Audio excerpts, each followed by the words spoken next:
तस्वीर मिल रही है संगम नगरी से। प्रधानमंत्री मोदी यहां पर पूजा अर्चना करते हुए आपको तस्वीर में नजर आ रहे हैं। सनातन की जो पद्धति है उसे बखूबी फॉलो करते हुए प्रधानमंत्री मोदी आपको तस्वीर में नजर आएंगे। आस्था की डुबकी लगाई पहले प्रयागराज में प्रधानमंत्री मोदी ने जाप किया, अर्घ दिया और अब ओम सुजात ज्योतिघासन्भवरूथम सदस्वाहा भासो अग्ने विश्वरूपगुं संयस्व विभावसो वस्त्रोपवस्त्रं समर्पयामि।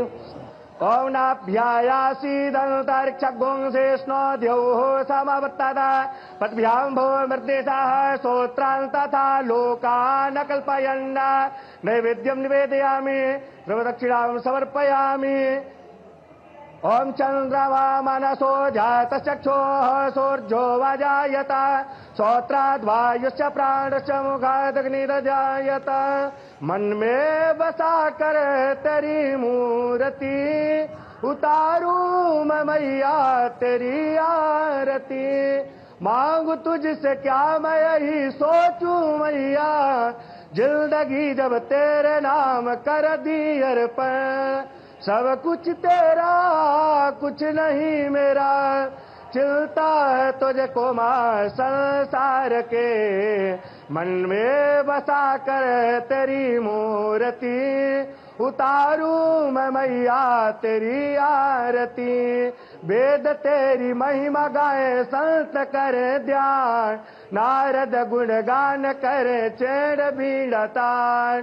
भक्त तेरे द्वार करते हैं पुकार हम सब तेरी माँ उतारे आरती।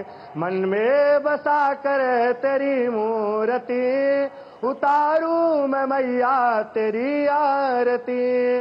ओम मंगलम भगवान विष्णु मंगलम गरुड़ध्वज मंगलम पुंडरीकाक्ष मंगलाय तनो हरे। मंगलम भगवान शंभो मंगलम वृषभध्वज मंगलम पार्वतीनाथ मंगलाय तनो हरः। ओम चंदनस्य महत्पुण्यं पवित्रं पापनाशनं आपदा हरते नित्यं लक्ष्मी तिष्ठति सर्वदा। ओम अपवित्रः पवित्रो वा सर्वावस्थांगतोऽपि वा यः स्मरेत् संकल्पः। ओम गंगे च यमुने चैव गोदावरी सरस्वती नर्मदे सिंधु कावेरी जलेस्मिन् सन्निधिं कुरु। ओम सुजात ज्योतिघासः सम्भवरूथम सदस्वाहा भासो अग्ने विश्वरूपगुं संयस्व विभावसो वस्त्रोपवस्त्रं समर्पयामि। ओम नाभ्यायासीदन्तरिक्षगुं शेष्णो द्यौः समवर्तता पद्भ्यां भो मृदेशाः श्रोत्रान् तथा लोकान् कल्पयन् नैवेद्यं निवेदयामि द्रवदक्षिणां समर्पयामि। ओम चंद्रमा मनसो जातचक्षुः सूर्यो वजायत श्रोत्राद्वायुश्च प्राणश्च मुखादग्निर्जायत। मन में बसा कर तेरी मूर्ति उतारू मैं मैया तेरी आरती। मांगू तुझसे क्या मैं यही सोचूं मैया जिंदगी जब तेरे नाम कर दी अर्पण। सब कुछ तेरा कुछ नहीं मेरा चिलता है तुझको मां संसार के। मन में बसा कर तेरी मूर्ति उतारू मैं मैया तेरी आरती। वेद तेरी महिमा गाए संत करे ध्यान नारद गुणगान करे चेड़ बीड़तान। भक्त तेरे द्वार करते हैं पुकार हम सब तेरी माँ उतारे आरती। मन में बसा कर तेरी मूर्ति उतारू मैं मैया तेरी आरती। ओम मंगलम भगवान विष्णु मंगलम गरुड़ध्वज मंगलम पुंडरीकाक्ष मंगलाय तनो हरे। मंगलम भगवान शंभो मंगलम वृषभध्वज मंगलम पार्वतीनाथ मंगलाय। तो मंत्रोच्चारण के साथ बाकायदा पूजा अर्चना करते हुए प्रधानमंत्री मोदी की ये तस्वीर इस समय प्रयागराज से मिल रही है। अदिति, जैसा कि मैंने पहले भी कहा कि सनातन की पूरी पद्धति को यहाँ पर निभाते हुए, परिपूर्ण करते हुए प्रधानमंत्री मोदी तस्वीर में नजर आ रहे हैं। जाहिर है, मुझे लगता है कि जितनी बार भी प्रधानमंत्री मोदी किसी धार्मिक स्थल पर पहुंचते हैं अदिति, वो जो पद्धति है वो पूरी तरीके से वहां पर फॉलो करते हैं और इसका मैसेज भी क्लियर होता है कि सिर्फ राजनीतिक दृष्टिकोण से नहीं, खुद के लिए भी प्रधानमंत्री वहां पहुंचते हैं। बिल्कुल शिखा, ये बात अलग है कि जिस दिन पहुंचते हैं उस दिन राजनीतिक महत्व ज्यादा होता है उन तारीखों का, जैसे कि आज। लेकिन इसके इतर अगर हम देखें, जिस जगह पहुंचते हैं, जिस भावना के साथ पहुंचते हैं, जिस इमोशन के साथ वो पहुंचते हैं, वो यही नजर आता है कि वो पूरी श्रद्धा के साथ और जो नियम होते हैं, तरीके होते हैं, भावना होती है, मंत्रोच्चारण के साथ उस भावना में लीन होके वो उस पूरे काम को, उस पूरे कर्म को पूरा करते हैं। तो जाहिर तौर पे ये हैंड इन हैंड है। तो जैसा आपने कहा कि राजनीतिक नहीं है, दिन भले ही राजनीतिक आज चुना है और उसको उस तरह से देखा जाएगा, लेकिन आप देखिए ये कितने रोचक है कि दो बड़े नेता जो आपस में एक दूसरे के सामने दिल्ली चुनाव में हैं, दोनों ही माँ की पूजा और माँ की श्रद्धा के साथ आगे बढ़ रहे हैं। एक नरेंद्र मोदी जो लगातार माँ गंगा में डुबकी लगाई, उन्होंने डुबकी लगाकर माँ गंगा की पूजा की, तो वहीं अरविंद केजरीवाल अपनी माँ को व्हील चेयर पर सड़क पर ले जा रहे हैं वोट कराने के लिए। तो जाहिर तौर पर दोनों का एक सेंटिमेंटल बहुत अपना महत्व है जो जनता के मानक पटल पर जाएगा। लेकिन फिलहाल जैसा आपने कहा पद्धति, प्रधानमंत्री नरेंद्र मोदी अक्सर एक बात कहते हैं कि मैं बचपन से ऐसे अभावों में भी जिया हूं कि मेरे को गरीब के घर में पैसा पहुंचे, गरीब की तकलीफें, गरीब के लिए अगर हम कोई हेल्थ केयर देते हैं, ये सब चीज़ें मैं बहुत समझता हूं महत्व। इसके अलावा वो कहते हैं कि मैं हिमाचल चला गया था, मैंने वहां पर ध्यान में चला गया था, तो जाहिर तौर पर वो इस ध्यान का, इस पूजा अर्चना का, उस महत्व को भी जानते हैं। गुजरात से वो आते हैं और किस तरीके से उनका अपना एक कनेक्शन है, इसीलिए वो जब बताते हैं कि वो RSS शाखा तमाम बातें, तो शुरुआत से वो किस हिंदू पद्धति से कैसे जुड़े हुए थे, उनके इमोशंस, वो उनके खुद के व्यक्तित्व में भी बहुत साफ झलक कर आता है। लेकिन एक बार फिर आज का दिन राजनीतिक है, तो जाहिर तौर पे इसका राजनीतिक मैसेज भी है, इसका भावनात्मक मैसेज भी है और इसका आध्यात्मिक मैसेज भी है। अच्छा, पहनावा जो आज का रहा है अदिति, वो थोड़ा डिफरेंट है। मैं थोड़ा कुछ और उम्मीद कर रही थी, जैसे गृह मंत्री अमित शाह नजर आए, योगी नजर तो खैर हमेशा वैसे आते, लेकिन इस बार कुछ अलग है। क्या इंडिकेट कर रहा है, आप समझ पा रहे हैं क्या? ये पूरा मिश्रण है। आप देखिए दिल्ली के आसपास के जितने भी इलाके हैं, टोपी से वो कहीं ना कहीं हिमाचली मैसेज जा रहा है, लेकिन जिस तरीके से पूजा अर्चना कर रहे हैं, तो जाहिर तौर पे उत्तराखंड का भी एक टच है यहाँ पर। तो जितने भी आसपास के इलाके, और देखिए चुनाव में भी आप देखिए उत्तरांचली, पूर्वांचली, ये बहुत अपने आप में बहुत मैसेजिंग है। तो जाहिर तौर पे देखिए इसमें कोई दो राय नहीं कि सत्ता, राजनीति के लिए सत्ता जरूरी है, और इसमें कोई दो राय नहीं कि हम जब अपने व्यक्तित्व से भी जाहिर तौर पे लोगों को अपने साथ जोड़ते हैं, तो अगर पूरा हिंदुत्व समाज, और आपने यहाँ पे दिल्ली में ऐसे बहुत सारे इलाके हैं जहाँ पर उत्तरांचल के बहुत ज्यादा लोग हैं, हिमाचल के पहाड़ी लोग हैं, यहाँ पर पूर्वांचली बहुत सारे लोग हैं, तो सबको एक बड़ा मैसेज। क्यों पूर्वांचलियों को बार बार कहा जा रहा है कि यमुना साफ नहीं है, और हम अगर आएंगे तो वो गुजरात के तर्ज पे हम वो भी बनाएंगे कॉरिडोर जैसे कहते हैं, और गुजरात के तर्ज के साथ साथ उसमें सफाई भी करेंगे, क्योंकि जब पूजा होती है छठ की, तो उस समय यमुना में डुबकी नहीं लगाई जा सकती है। तो जाहिर तौर पे हर एक तरीके से आपको कनेक्ट करने की कोशिश यहाँ पर करते हुए इस पूरे चुनाव ये में बढ़िया आंसर दिया आपने कि ये पूरा, क्योंकि दिल्ली जो है, जब भी दिल्ली के बारे में बात किया जाता है तो दिल्ली बहुत सारे लोग, वो अनेकता में एकता जैसी बात होती है, और वही जो तस्वीर है वो प्रधानमंत्री मोदी की तरफ से आई दी गई। अब यहाँ से वापसी हो रही है प्रधानमंत्री मोदी की, लोगों को वेव करते हुए इस समय प्रधानमंत्री मोदी लोगों का अभिवादन स्वीकार करते हुए, लोगों की भारी भीड़ संगम के तट पर है, और ये बड़ी खूबसूरती के साथ इसे रखा गया कि प्रधानमंत्री मोदी पहुंच रहे हैं तो ये लोगों को भी नजर आए, क्योंकि जैसे गृह मंत्री पहुंचे तो फिर वो अलग एरिया में थे, लेकिन प्रधानमंत्री बाकायदा वहां पर बोट के जरिए, नाव के जरिए योगी आदित्यनाथ के साथ उस संगम तट का चक्कर लगाते हुए, लोगों को अभिवादन करते हुए वहां से इस समय निकले हुए हैं। ये तस्वीरें मिल रही है, 5 तस्वीर आपके टेलीविजन स्क्रीन पर प्रयागराज से, जहां प्रधानमंत्री मोदी अब से कुछ ही देर पहले पहुंचे, महाकुंभ पहुंचे प्रधानमंत्री मोदी, नाव पर प्रधानमंत्री मोदी, योगी नजर आए, उसके बाद आस्था की डुबकी प्रधानमंत्री मोदी द्वारा लगाई गई और अब एक बार जो यहाँ से वापसी हो रही है उसकी भी तस्वीर मिल रही है। और ये दृश्य वाकई बहुत ही विहंगम है क्योंकि प्रधानमंत्री मोदी का ये कार्यक्रम पहले से तय किया गया था और सहयोग की बात कह सकते हैं अदिति कि आज दिल्ली में विधानसभा का चुनाव है। और अभी हम जो मिश्रण की बात कर रहे हैं कि कभी वो हिमाचली दिख रहे हैं, कभी उत्तराखंडी दिख रहे हैं, तो कभी इस तरह से जो हम बात कर रहे हैं वो ही एक पॉजिटिव साइड बीजेपी के लिए है तो नेगेटिव भी है। कैसे? जब कोई बाहर से आता है, फॉर एग्जाम्पल कोई बिहार से आया है, कोई हरियाणा से यहाँ काम करने आया है, कोई महाराष्ट्र से आया है, कोई उत्तराखंड से आया है, कोई हिमाचल से आया है, जब कोई बाहर से काम करने आता है तो वो पैसे बचाना भी चाहता है कि वो बड़े शहर जाके काम करेगा। अब वो पैसे कैसे बचाएगा? वो पैसे बचाएगा बसों में, वो पैसे बचाएगा बिजली का बिल ना देके, वो पैसे बचाएगा पानी का बिल ना देके। ये पैसे कौन बचवा रहा था पिछले 10 साल से? वो था अरविंद केजरीवाल। तो जाहिर तौर पे हरियाणा से आए हुए लोग जो यहाँ पे लेबर क्लास हैं वो ये कहते हैं कि भैया जो ये पैसा बच रहा है ना हमारा, ये हम गांव भेज देते हैं बेटी की शादी के लिए, बेटे की पढ़ाई के लिए, एफडी के लिए। तो वो जो पैसा बचाना है ये बीजेपी के लिए एक बड़ा कठिनाई की बात भी है कि आप आध्यात्मिक रूप से पूरा कनेक्ट कर रहे हैं, लेकिन जो बाहर से लोग काम करने आते हैं वो कुछ पैसा बचाना भी चाहते हैं और वो पैसा इस तरीके से बचता है कि आपको बिजली का। और आपने देखा होगा अरविंद केजरीवाल की वो बात कि भैया उन्होंने एक मैसेज दिया, तो उन्होंने कांग्रेसियों को मैसेज दिया था कि आप कांग्रेस को वोट डालेंगे बीजेपी को वोट डलेगा, आप कांग्रेस को वोट डालेंगे बीजेपी जीतेगी। तो उनको यही कहा था कि अगर बीजेपी आ गई तो आपकी बिजली बिल माफ नहीं होगा और पानी का बिल माफ नहीं होगा, कहां से लाओगे 25,000 रुपए। तो अरविंद केजरीवाल ने भी वो मैसेज दिया। तो जो ताकत है बीजेपी की वो यहाँ कमजोरी भी है, और ठीक वैसे ही जो कमजोरी जो ताकत अरविंद केजरीवाल की है वो इस चुनाव में और इसे ही तो राजनीति कहते हैं। संजय कृष्ण साहब राजनीतिक विश्लेषक हमारे साथ इस समय स्टूडियो में हैं और हर्ष दहिया साहब भी हैं। संजय जी, क्या लग रहा है ये तस्वीर इस समय जब मिल रही है और एक दूसरी तरफ दिल्ली में विधानसभा चुनाव वोट कास्टिंग की जा रही है, मैसेज बहुत क्लियर है। एक तरफ सनातन का मैसेज है, दूसरी तरफ मैसेज है जो काम किए गए हैं, विकास की बात हो रही है जिसमें तड़का लगाया गया है फ्रीबीज का।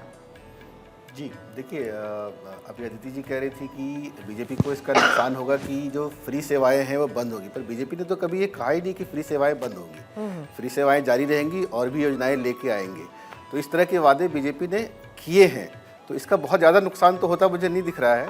पर हाँ, अभी जो दिल्ली के चुनाव की स्थिति हम देख पा रहे हैं उसमें कुछ दिनों पहले तक, जब तक कि निर्मला सीतारमण जी ने घोषणाएं नहीं की थी जो मिडिल क्लास को इतने तोहफे मिले हैं, तब तक बीजेपी का स्तर थोड़ा कहीं ना कहीं अरविंद केजरीवाल से नीचे जाता दिख रहा था। बट उसके बाद से दोनों ऑलमोस्ट बराबरी के कगार पे खड़े हैं। लेकिन संजू जी, मैं ये सवाल मेरा बजट वाले दिन भी था कि जो टैक्स स्लैब में बदलाव हुआ है उसका असर आपको लगता है? देखिए, जो पॉलिटिकल पार्टीज होते हैं उनके वोटर्स बड़े फिक्स्ड होते हैं, वो चाहे किसी भी तरफ घूमेंगे उनके वोटर्स में मुझे लगता है सिर्फ 19-20 का ही फर्क पड़ता होगा। तो वो जो स्विंग है, क्या आपको लगता है कि टैक्स स्लैब की वजह से क्रिएट होकर के बीजेपी की तरफ से चली जाएगी? देखिए, मेरा कहने का तात्पर्य था कि माहौल बनता है। जब माहौल बनता है तो सारे वोटर जो बिल्कुल मतलब फिक्स वोटर होते हैं कि नहीं मैं तो इस पार्टी के साथ ही खड़ा हूँ, वो तो नहीं हिलते।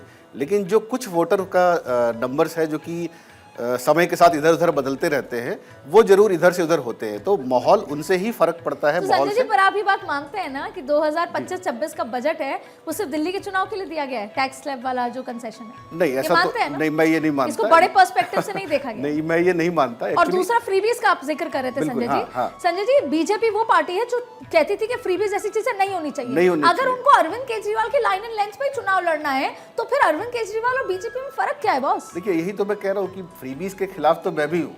जो बीजेपी कह रही थी, मुझे भी ये फ्रीबीज जो है हमारे देश को एक बड़े गंदे अंधकार की तरफ धकेल के ले जा रहा है। पर अभी एक ऐसी होड़ सी लग पड़ी है ना कि जो इसमें नहीं जाएगा वो पिछड़ जाएगा। सत्ता हर किसी को चाहिए, हर पार्टी को चाहिए, पर अब माहौल अब हिंदुस्तान की जनता ने और ऐसा इसीलिए मैंने कहा कि ये चिंता का विषय है कि कहीं भारत उन देशों की तरह ना बन जाए जहां पर अर्थव्यवस्था पूरी तरीके से इस फ्रीबीज की वजह से आसाम देश की जनता को भी तो समझना पड़ेगा कि हम किधर जा रहे हैं। आप अगर देखेंगे गौर से तो जो नुकड़ों पे बहस होते हैं या छोटे छोटे न्यूज चैनल, यूट्यूबर चैनल जो करते हैं, मैं उनको बहुत बारीकी से अभी देख रहा था।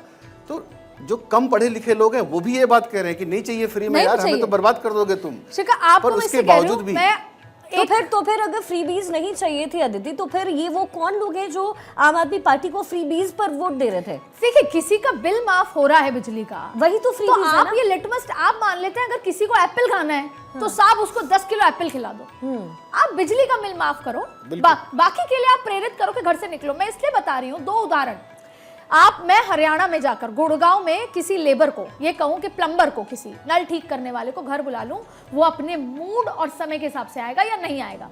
वो ये कहेगा कि मैं गुड़गांव में आपसे 150 रुपए के काम के लिए क्यों आऊं, सरकार मुझे दे रही है पैसा, मैं घर में बैठूंगा। वैसे ही मैं आसाम गई, मैंने आसाम में एक साड़ी पसंद की, उसने कहा ये रेयर साड़ी है। मैंने कहा रेयर कैसे है साहब, आपके यहाँ तो बनती है साड़ी। बोले अब लेबर गांव चला गया है, अब लेबर नहीं बनाता साड़ियां ये, इसलिए ये रेयर हो गई। क्यों गांव चला गया? क्योंकि सरकार जो है आसाम की वो अनाज फ्री दे रही है, वो आपको पेंशन दे रही है, आपकी बीवी के खाते में पैसे दे रही है, आपकी बेटी के लिए साइकिल दे रही है, बेटे के लिए पढ़ाई का दे रही है, वो सब कुछ दे रही है। तो वो लेबर आके साड़ी क्यों बनाएगा सिर्फ 2000 रुपए महीने के लिए? कोई काम करने तो को काम नहीं करना चाहता है, काम करने की इच्छा जो है खत्म हो जाएगी। जब घर बैठे सब कुछ मिलेगा तो हम आप भी ये बेकार कर रहे हैं, तो हम भी ये घर बैठ कोई जाएं। एक पॉलिटिकल पार्टी का हम संजू जी, ये तो हर कोई आज यही कर रहा है। तभी तो मैंने कहा कि ये चिंता का ये ना विषय शुरू भारत हुआ के था लिए। बड़े छोटे स्तर से, लेकिन अब ये धीरे धीरे बढ़ता जा रहा है। अभी बहुत करेक्ट टाइम है, इस टाइम को अगर पॉलिटिकल पार्टी इस चीज को समझे और इस चीज को रोकें, और सबको मिलकर करना पड़ेगा। कोई एक देता रहेगा तो दूसरा कहेगा चल यार वो दे रहा है, उसको बेनिफिट हो रहा है, मैं भी रोके देता कौन? हूँ। ये तो वो वाली बात हो गई कि बिल्ली के गले में घंटी बांधे कौन? बिल्कुल, ये मुझे बड़ी लगता है रोकने हेल्थ वाला। और एजुकेशन के अलावा,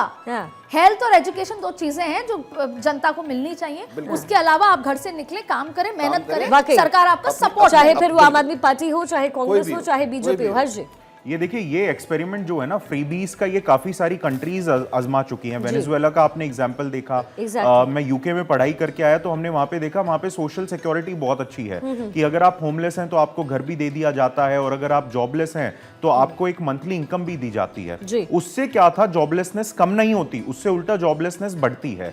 जब कंजर्वेटिव सरकार भी यूके में आई तो उन्होंने भी क्या किया कि उन्होंने ट्राई किया कि ये जो सोशल सिक्योरिटी है इसको थोड़ा सा कम किया जाए। जैसे अदिति जी ने जो बात कही, मैं उससे बिल्कुल एग्री करता हूं। अगर आप इतनी सोशल सिक्योरिटी दे देंगे लोगों को कि घर से बाहर ही ना निकलना पड़े, तो आप इकोनॉमी को भी स्टॉल कर रहे हैं। यूके की इकोनॉमी आप देखिए पिछड़ चुकी है।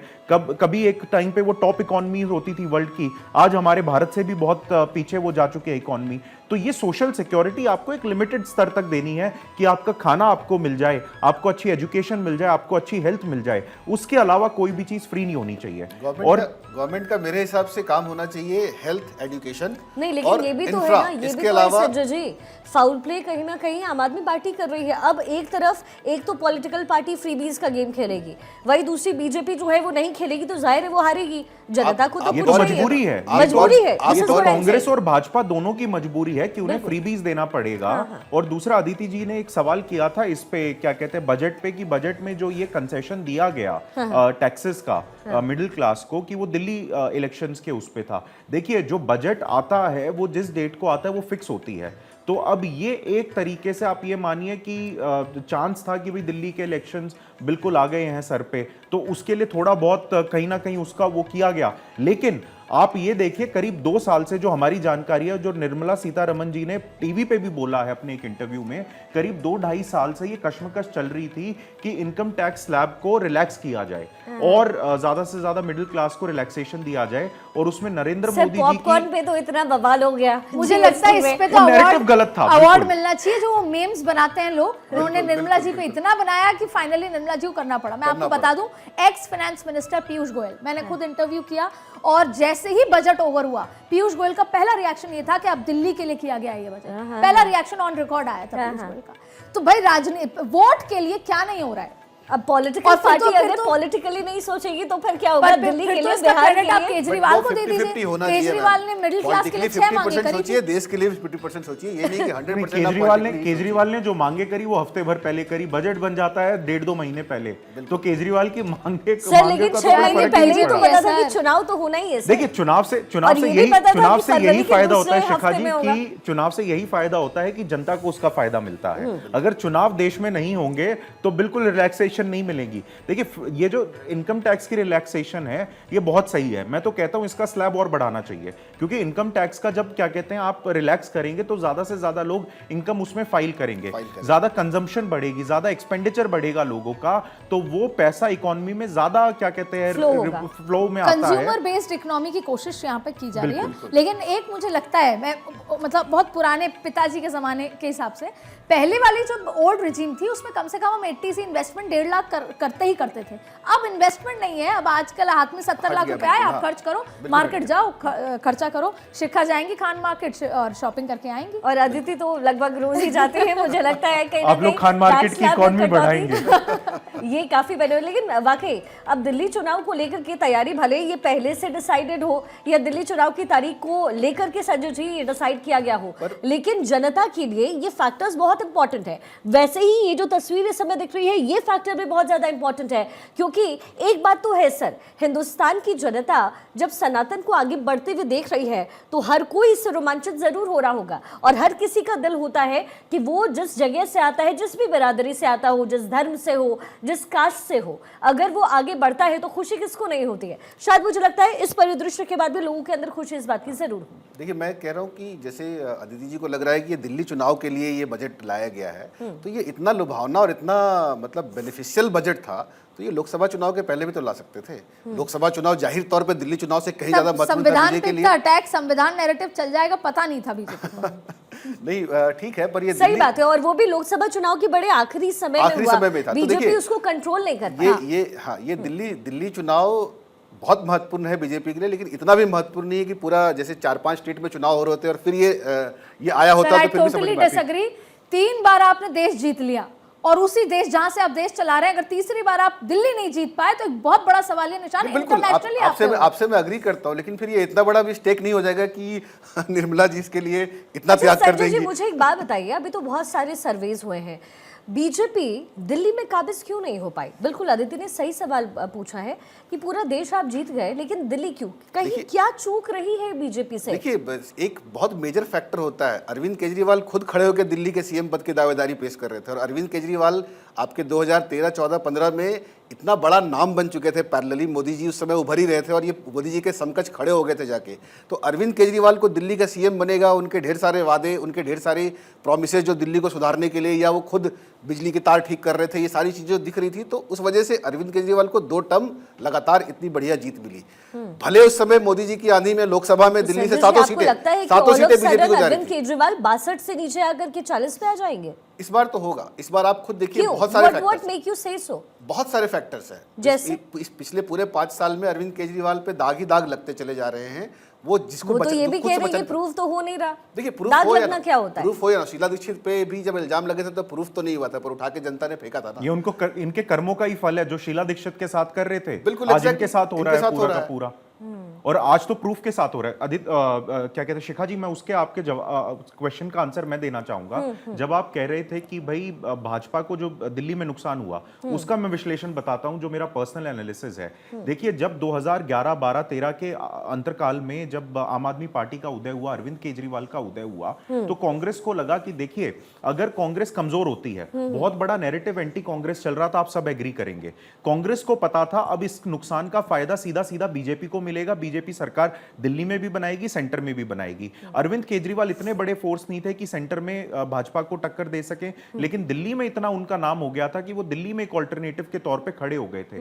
तो कहीं ना कहीं कांग्रेस को भी इसमें अपना फायदा दिखा। उन्हें ये नहीं लगा, उन्हें ये समझ में नहीं आया कि लॉन्ग टर्म उनको कितना नुकसान होने वाला है। उन्हें शॉर्ट टर्म फायदा ये लगा कि हम अरविंद केजरीवाल की सरकार को, जो 2013 में बनी, अगर समर्थन दे देते हैं तो भाजपा को हम ऑल्टरनेटिव से हटा देंगे और केजरीवाल हमारा ऑल्टरनेटिव हो जाएगा। इस बार पूरे चुनावी समीकरण में कहा यह जा रहा है कि कांग्रेस इस बार चुनाव प्रचार के लिए बहुत ही दमखम से नहीं उतरी है। शायद वो इसलिए क्योंकि वो जानती थी कि अगर वो दमखम से उतरेगी तो उसका फायदा बीजेपी को हो जाएगा, क्योंकि वो वोट काटने की स्थिति में सिर्फ रहेंगे। ऐसा है क्या? अब आप ये देखिए, राहुल गांधी के भी आप जितने स्टेटमेंट्स देखें, पिछले 5 दिन में पहली बार उन्होंने अब अटैक करना शुरू किया है अरविंद केजरीवाल पे।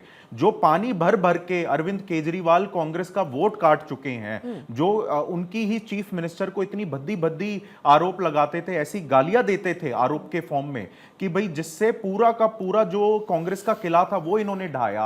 अब मेरे को ये समझ में नहीं आता राहुल गांधी की कौन सी ऐसी फॉरेन से पैदा हुई मजबूरी है कि वो अरविंद केजरीवाल पे अटैक नहीं कर पा रहे। पिछले 5-10 दिन में ही उन्होंने केजरीवाल पे अटैक किए हैं। उससे पहले आप ये देखिए, अरविंद केजरीवाल का नाम लेने से भी वो डर रहे थे। अदिति, मुझे 2 मिनट दीजिएगा, मुझे दोनों के जवाब देने। पहला आपका संजय जी, आपने कहा कि जब मोदी उभर रहे थे तब अरविंद केजरीवाल आ गए थे। देखिए, सबसे बड़ी बात है 2013 में नरेंद्र मोदी आए, 2015 में अरविंद केजरीवाल आए। 14 में जबरदस्त जीत हुई मोदी की लहर में, फिर भी 2015 में अरविंद केजरीवाल जीते इसी दिल्ली में। फिर आप बात करते हैं 2019 में 303, उस समय तमाम पाकिस्तान वाला वो इशू हुआ था, उस समय 370 हुआ था। राष्ट्र हित की भावना से ओत प्रोत थे लोग, और पाकिस्तान वाला जो फैक्टर हुआ था पुलवामा, उससे आहत थे लोग। 303 के बाद भी 2020 में फिर अरविंद केजरीवाल आते हैं। अब आप देखिए, अब 2024, तो उतनी बड़ी भावना थोड़ी है राष्ट्र हित की। पुलवामा को ले लो, 370 को ले लो, या नरेंद्र मोदी जब 2014 में ताज़ी हवा के झोंके की तरह आए थे। अब चल रहा है 2024, तो वो बात गलत है कि उस समय। दूसरी बात आपने कही कांग्रेस की। अब देखिए कांग्रेस की गलती कहां हुई। कांग्रेस की गलती हुई जब अन्ना हजारे वाला पूरा एपिसोड हुआ, उस समय उन्होंने अरविंद केजरीवाल का कांग्रेस से सपोर्ट कर दिया, सोचते हुए लोकपाल और तमाम चीजों को लेकर। वहां उनकी गलती हुई। गुजरात हुआ, हरियाणा हुआ, दिल्ली हुआ, हर जगह वोट बैंक अरविंद केजरीवाल ले गए। और अब अगर आज भी राहुल गांधी कांग्रेस अरविंद केजरीवाल के साथ खड़ी हो जाती, तो वो दिल्ली में हमेशा के लिए खत्म हो जाते। अब आपने कहा कि क्यों डायरेक्ट अरविंद केजरीवाल को अटैक नहीं हो रहा, मैं आपको बताती हूँ। राहुल गांधी एलओपी हैं, और ये कमरे की बात आपको बता रही हूं मैं। एलओपी है, और वो ये मानते हैं कि मैं कांग्रेस पार्टी का एलओपी नहीं हूं, मैं सारे विपक्षियों का एलओपी हूं, और इंडिया गठबंधन की जो भी तमाम आपसी बात है। अब अजय माकन ने एक ट्वीट करके कहा कि मैं कैसे अरविंद केजरीवाल देशद्रोही हैं, मैं आज आपको प्रेस कॉन्फ्रेंस करके बताऊंगा। ठीक उस समय उद्धव ठाकरे, शरद पवार, ममता बनर्जी, सब, अखिलेश यादव ने फोन किया राहुल जी को कि देखिए ये इंडिया गठबंधन के हम आपस के लोग हैं, हम एक दूसरे को देशद्रोही साबित नहीं कर सकते। राहुल गांधी ने अजय माकन को फोन करके कहा कि आप ये प्रेस कॉन्फ्रेंस रोक दीजिए। अजय माकन ने समझाने की कोशिश की, राहुल गांधी ने मना कर दिया। लेकिन जैसे ही ये प्रेस कॉन्फ्रेंस ड्रॉप की गई, उसी समय देखा कि उद्धव ठाकरे, शरद पवार, ममता बनर्जी, अखिलेश यादव जाकर आम आदमी पार्टी को समर्थन दे देते हैं। तब राहुल गांधी को गुस्सा आता है। उसके बाद 28 तारीख को राहुल गांधी सीधा सीधा टारगेट करते हैं केजरीवाल को, सीधा सीधा टारगेट करते हैं तो इसका मतलब तो ये मुद्दा था जिसकी वजह से राहुल गांधी राष्ट्र राजनीति में इसका मतलब तो सीधा सीधा क्लियर है कि कांग्रेस को दरकिनार किया जा रहा है, कर दिया गया है। इसी बात की नाराजगी राहुल गांधी को थी कि जब मैं उस गठबंधन के उस सेंटिमेंट की वजह से मैंने प्रेस कॉन्फ्रेंस ड्रॉप करा दी, और ये जानते हुए भी कि मेरा वोट बैंक अरविंद केजरीवाल ने हर जगह लिया, गुजरात में बीजेपी को जिता दिया, हरियाणा में अगर जिस तरीके से लिया, दिल्ली में पूरा का पूरा, फिर भी अगर मैं गठबंधन की उस बात पे टिका हुआ हूं, तो फिर आपने एकाएक समर्थन अरविंद केजरीवाल को क्यों दिया? आप साइलेंट रहे। उसके बाद गुस्सा आया, फिर मल्लिकार्जुन खड़गे और तमाम तरीके के सबने डायरेक्ट अटैक। कह सकते हैं कि देर आए दुरुस्त आए, और ये डिस्कशन इस समय बढ़िया चल रहा है।